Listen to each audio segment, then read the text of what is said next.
نحمده ونصلي على رسوله الكريم أما بعد فأعوذ بالله من الشيطان الرجيم بسم الله الرحمن الرحيم لا إكراه في الدين فقال النبي صلى الله عليه وسلم إن الدين يسر الحمد لله আজকের এই মহতি সভার চরম পরম শ্রদ্ধাস্পদ মাননীয় সভাপতি মহাশয় এবং উপস্থিত আমাদের মাথার মুকুটমণি আসাদুজ্জামান কেরাম, অতঃপর আমাদের সম্মুখে উপবিষ্ট সকল স্তরের ভক্তবৃন্দ, প্রত্যেককে জানাই শ্রেণীগত সম্মান, শুভেচ্ছা, প্রেম, প্রীতি, ভালোবাসা। আজ আমি আপনাদের সম্মুখে দণ্ডায়মান হয়েছি ইসলাম প্রচারে তলার নয়, উদারতা সম্পৃক্ত কিছু আলোকপাত করার উদ্দেশ্যে। শ্রদ্ধেয় শ্রোতা মণ্ডলী, ইসলাম শব্দের অর্থ হলো আত্মসমর্পণ করা, যার অভ্যন্তরে শান্তি, সহিষ্ণুতা, মানবিকতা ও সামাজিকতার সমন্বয়ে যার আবির্ভাব। সুতরাং অশান্তির বার্তা ও রক্তাক্ত তলার উত্তরণের উক্তি মিথ্যা অপবাদ ছাড়া কিছুই নয়। হাদিস কুরআনের দিকে দৃষ্টি নিক্ষেপ করলে আসল সত্য ইতিহাস দিবালোকের ন্যায় পরিষ্কার হয়ে যায়। আল্লাহ রাব্বুল আলামিন বলেন, আফা আনতা তুকরিহুন নাস হাত্তা ইয়াকুনু মুমিনিন। আল্লাহ রাব্বুল আলামিন প্রেমময় প্রিয়তম কে সম্বোধন করে বলেন, হে আমার নবী সাল্লাল্লাহু আলাইহি সাল্লাম, আপনি দ্বীন সম্প্রসারণে বল প্রয়োগ করবেন, এরূপ কখনো বৈধ নয়। অন্যটা আল্লাহ রাব্বুল আলামিন আরো বলেন, লা ইকরাহা ফিদ্দীন, দ্বীন সম্প্রসারণে কোনো রকমের জোর জবরদস্তি নেই। অন্যটা আল্লাহ রাব্বুল আলামিন ধর্ম বর্ণ নির্বিশেষে হিংসা বিদ্বেষকে নির্মূল করার উদ্দেশ্যে ঘোষণা করেন, লাকুম দীনুকুম ওয়ালিয়া দীন, তোমার ধর্ম তোমার নিকট প্রযোজ্য, আমার ধর্ম আমার নিকট প্রযোজ্য।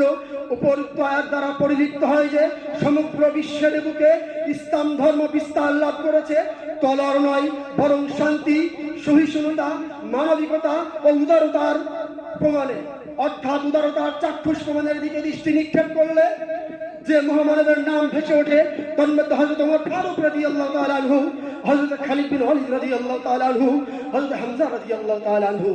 শ্রদ্ধেয় শ্রোতা মণ্ডলী, ঐতিহাসিক এবং আধুনিক বিজ্ঞানের বিজ্ঞ পণ্ডিতদের দিকে দৃষ্টি নিক্ষেপ করলে ধর্ম বর্ণ নির্বিশেষে সাম্প্রদায়িক দাঙ্গার সন্দেহ দূরীভূত হয়ে যায়।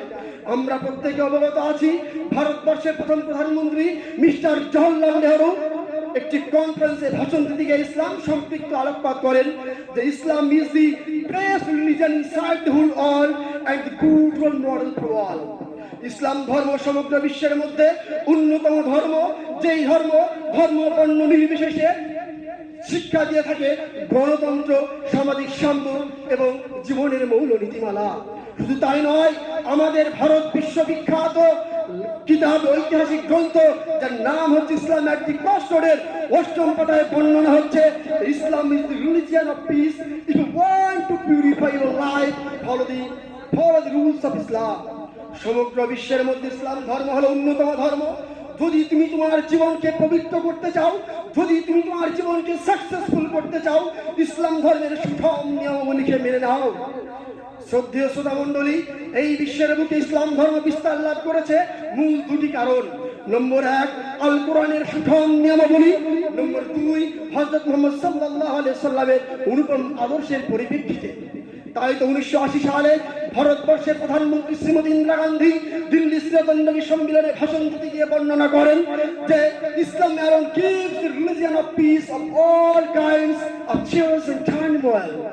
ইসলাম ধর্ম সমগ্র বিশ্বের বুকে সমস্ত রকমের বিশৃঙ্খলা, সমস্ত রকমের অশান্তি থেকে শৃঙ্খলা দেওয়ার দায়িত্ব একমাত্র ইসলাম ধর্মেরই।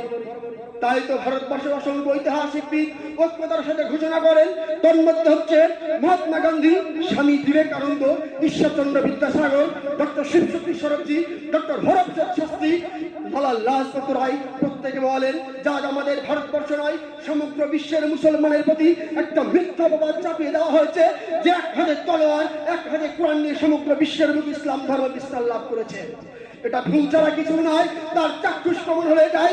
যদি আমরা দৃষ্টি নিক্ষেপ করি, আজ থেকে পিছনের দিকে ইতিহাসের দিকে দৃষ্টি নিক্ষেপ করলে আমাদের এই দলিল পাওয়া যায়। সেটা হচ্ছে কি, আমাদের ভারতবর্ষকে ইসলাম ধর্ম প্রায় 900 বছর ধরে রাজত্ব করেছিল। শুধু তাই নয়, ইসলামকে প্রায় 800 বছর ধরে রাজত্ব করেছিল। আজ পর্যন্ত কোনো এমন ইতিহাস পরিলিপ্ত হয়নি যে ভিন্ন ধর্ম অবলম্বনের প্রতি হস্তক্ষেপ করে নিজ ধর্মে ধর্মান্তরিত করা হয়েছে। তার চেয়ে বড় দলিল তাদের গ্রন্থ আল কুরআন। ঘোষণা করা হয়েছে অর্থাৎ হযরত মুহাম্মদ সাল্লাল্লাহু আলাইহি সাল্লাম আপনাকে দ্বীন সম্প্রসারণে ধারণা করে প্রেরিত করা হয়নি। তাই তো এই আল কোরআনের সুষম নিয়ম এবং হযরত মুহাম্মদ সাল্লাল্লাহু আলাইহি সাল্লামের সুষম নীতি এবং আদর্শ যখন সমস্ত বিশ্বে ছড়িয়ে পড়লো, তখন দলে দলে অসংখ্য বিজ্ঞানী, অসংখ্য ঐতিহাসিক আমাদের ইসলাম ধর্মকে গ্রহণ করতে বাধ্য হলো।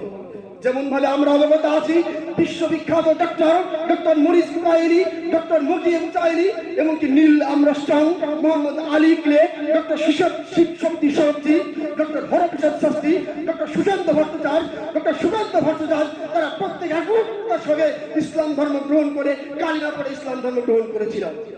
শ্রদ্ধেয় শ্রোতা মণ্ডলী, শুধু তাই নয়, আমাদের ভারতের বিশ্ববিখ্যাত লেখক, কলকাতা থেকে বই প্রকাশিত ইসলাম অ্যাট দি ক্রস রোডে দেওয়ান চন্দ্র শর্মা 122 নম্বর পৃষ্ঠার মধ্যে তিনি বললেন যে Muhammad was the soul of kindness and his influence was whole and never forgotten by those around him. অর্থাৎ মুহাম্মদ সাল্লাল্লাহু আলাইহি সাল্লাম এমন একজন মহামানব। যদি হযরত মুহাম্মদ সাল্লাল্লাহু আলাইহি সাল্লামের জীবনকে যদি আমরা লক্ষ্য করি, যে আমাদেরকে ইসলাম ধর্ম গ্রহণের দিকে আমাদের আহ্বান করে। শুধু তাই নয়, ভারত বিশ্ববিখ্যাত ব্রাহ্মণ শ্রী ব্রহ্মচারী মহারাজ যখন আমেরিকার শিকাগো শহরে 1933 সালে ভাষণ দিয়ে সমগ্র বিশ্বকে তাক লাগিয়ে দিয়েছিল, তিনি বলেছিলেন, ইসলাম এমন একটা ধর্ম যার মধ্যে লুকিয়ে আছে মানবতার বন্ধন, অর্থাৎ উদাহরণ নীতিকতা, তার ভিতরে ঢোকার কোনো প্রয়োজন নেই। ইসলাম ISLAM, I দিয়ে আই, S দিয়ে শ্যাল, এ দিয়ে বল, এ দিয়ে বল এবং এম দিয়ে ম্যানকাইন্ড, যার পরিপূর্ণ মানে হয় I shall love all mankind. অর্থাৎ ইসলাম ধর্ম বর্ণ নির্বিশেষে বুকে টেনে নেওয়ার শিক্ষা দিয়ে থাকে। এটাই হলো ইসলাম ধর্ম। তাই তো কবির ভাষায় বলেন, ইসলামের ওই সুন্দর বাণী, ইসলামের ওই সুন্দর বাণী মধুর কণ্ঠে বলো, ইসলামের ওই সুন্দর বাণী মধুর কণ্ঠে বলো, সব ভেদাভেদ ভুলে মিলেমিশে চলো। ইসলাম সদা শান্তি চাই, চাই না সন্ত্রাস, কল্যাণ চাই সবার তরে, করে না সর্বনাশ। মিথ্যা করে ছড়ায় যারা ইসলামের দুর্নাম, তারাই হলো এই জগতের বড় জনধাম। ও আখির দাওয়ানা আলহামদুলিল্লাহি রাব্বিল আলামিন।